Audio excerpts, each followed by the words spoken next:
Ya taifa ya Muhimbili imefanikiwa kuongeza tija kiutendaji katika tiba ya radiolojia tangu kuanzishwa kwake, ambapo wagonjwa 558 wamepatiwa huduma hiyo ya kibingwa. Mwanahabari wetu Agnes Almasi anayo taarifa zaidi.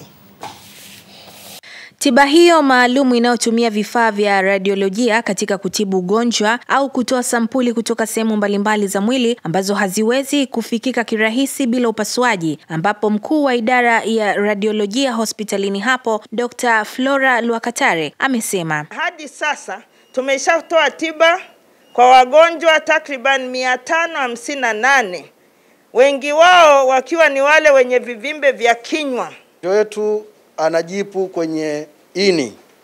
Kwa hiyo tunachokifanya hapa kupitia ultrasound na vifaa tulivyo navyo, tutaweza kunyonya usaha ndani ya ini bila kumpasua.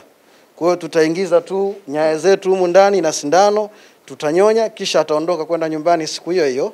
Huduma hiyo iliyoanza mwaka 2017 hospitalini hapo na kuongezewa nguvu kutoka kwa wataalamu wa vyuo mbalimbali vya nchini Marekani na Canada. Walianzisha programu maalumu ya mafunzo ya tiba radiolojia, ambapo kwa leo kundi la madaktari bingwa wa radiolojia kutoka nchini Canada wakiongozwa na Dr. Ashi Murai wameshiriki kutoa mafunzo kwa vitendo.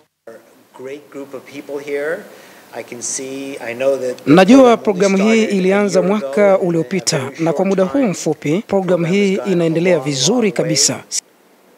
Baada ya dakika 20 mgonjwa huyo atarejea katika shughuli zake za kawaida. Nikiripoti kutoka katika moja ya chumba cha tiba radiolojia kutokea hapa hospitali ya taifa Muhimbili jijini Dar es Salaam, naitwa Agnes Almas, ITV.